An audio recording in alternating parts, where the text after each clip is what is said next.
โอเคเจ้าสบายดีเนาะมาเบิ่งวิธีการสร้างโปรเจกต์ของภาษา C# เนาะเฮาเขียนแต่ภาษา Visual เนาะบัดนี้เฮาจะมาเขียน C# โดยการสร้างโปรเจกต์ใหม่ด้วยเนาะเอา new project ปกติแล้วเฮาจะเลือกเป็นWindows Form เนาะ Windows Form Application วันนี้จะเลือกเป็น Visual C# แล้วก็เป็น Windows Form Application ตัวนี้เราจะเลือก TU เนาะ TU เราจะเลือกไว้ใช้จะสร้างวันนี้เราจะเฮ็ดโปรเจกต์เกี่ยวกับนักศึกษาเนาะมีการลงทะเบียนนักศึกษาการลงทะเบียนอาจารย์แล้วก็มีค่าธรรมเนียมแล้วก็มีรีพอร์ตแอดมินพาเนลแล้วก็ล็อกอินล็อกเอาท์ไหลเนาะแล้วเราจะมาสร้างโปรเจกต์ student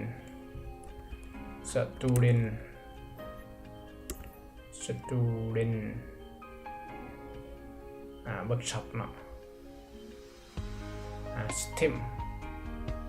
ระบบบริหาร student เนาะ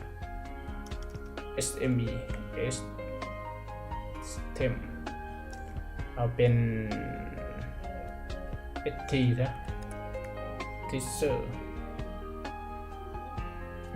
เนาะ student กับ teacher โอเคเราก็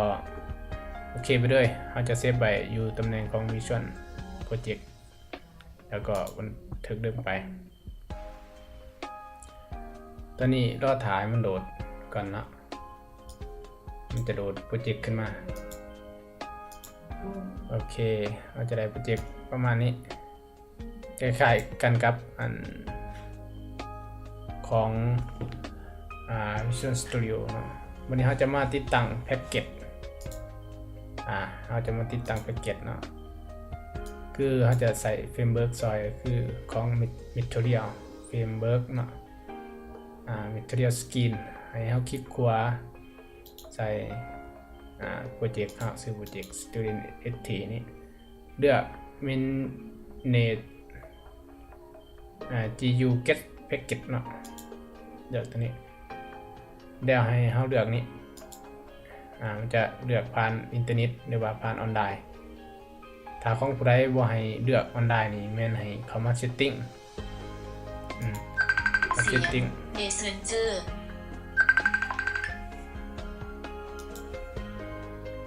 เนาะเมื่อกี้ มีสายเขาเดี๋ยวเฮาก็ให้มาติ๊กตัวนี้เนาะปกติเดี๋ยวมันจะบ่ติ๊กตัวนี้มันจะติดตั้งออนไลน์บ่ได้เฮาให้มาติ๊กแล้วก็โอเคไปเนาะมันจะขึ้นให้เราติดตั้งออนไลน์ได้แล้วเราก็พิมพ์คำว่าในค้นหาอย่างนี้เนาะพิมพ์คำว่า material นี่ครับพิมพ์ไป material skin นี่เดี๋ยว material skin เราจะเห็นคำว่า material skin อย่างนี้ให้เรากด install เลยเนาะเพื่อจะเปลี่ยนฟอร์มหรือว่ารูปแบบของสไตล์ฟอร์มของให้มีสีสันเนาะแบบงามขึ้นเอาก็ปิดโค้ดออกไปหลังจากนั้นนะครับมาบิวตัวนี้rebuild solution ตัวนี้เนาะกดตัวนี้ปึ๊บแบบนึงโอเคขึ้นวะลองเบิ่งเนาะเราคลิกขวาใส่เขียนโค้ดต่อฟอร์มตัวนี้มันจะเป็นแบบนี้แหละของ ของภาษาก็คือของ Visual เนาะเอาพิมพ์ตัวนี้เข้าไปเลยพิมพ์คำว่า Material Skin Control เราต้องติดตั้งก่อนนะถ้าเราบ่ติดตั้งมันจะบ่มา Material Form โอเคเมื่อกี้นี้เราเห็นว่าฟอร์มของเราเป็นแบบไรเป็นแบบธรรมดาของ Windows เนาะเรากลับมาขึ้นมันจะเปลี่ยนฟอร์มตัวนี้มันจะมีความยืดหยุ่นแล้วก็มีความสวยงามเป็นอีกแบบหนึ่งเนาะเห็นว่าจะเป็นแบบนี้แต่เราจะเอาตัว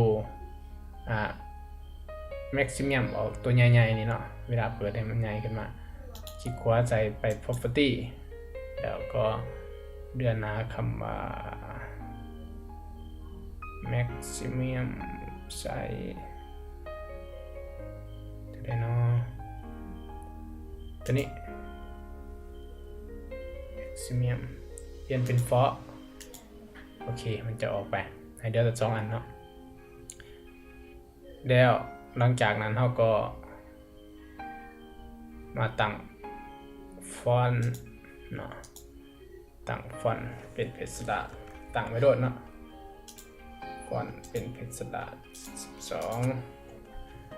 12โอเคเดี๋ยวเราก็จะมาตั้ง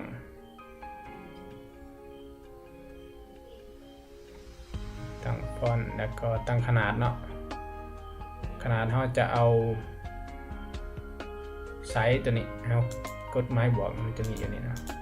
เราจะเอา720ความสูง720พิกเซลความกว้างจะเอา1,280โอเคลองสตาร์ทเบิ่งเราจะเห็นว่าพอดีเลยกับหน้าจอเนาะพอดีแต่บางครั้งนี่เราสตาร์ทขึ้นมานี่กดสตาร์ทปุ๊บมันจะเร่งบกึ่งกลางบางครั้งก็จะมาอยู่ขอบเนาะบางครั้งก็แล้วแต่มันจะขึ้นเนาะถ้าเขาอยากให้มันขึ้นเต็มกึ่งกลางปุ๊บให้เขามาเลือกฟอร์มแล้วก็ไป property แล้วมาเลือกstart position นี่เนาะให้เป็น center screen เนาะเอาสตาร์ทบันไดมันก็จะอยู่กึ่งกลางหน้าจอเราประมาณนี้เนาะนี่นะบัดนี้ก็เราตั้งค่าตามนี้เนาะหลังจากเราตั้งแล้วตัวนี้บ่ต้องไปท่านใดไปทำความเข้าใจมันเป็นเถอะเราจะมาออกแบบก่อนคือออกแบบฟอร์มสำหรับการออกแบบดีไซน์เนาะแต่ในตัวนี้เราได้ติดตั้งMaterialลงไปแล้วกับสร้างโปรเจกต์ตัวนี้เป็นโค้ดตัวนี้เป็นการดึงของสไตล์ของMaterialขึ้นมาใส่งานแบบพวกฟอร์มเนาะโอเคเนาะขอบใจสำหรับวิดีโอนี้ต่อไปวิดีโอต่อไปเราจะอะไรมากออกแบบดีไซน์กัน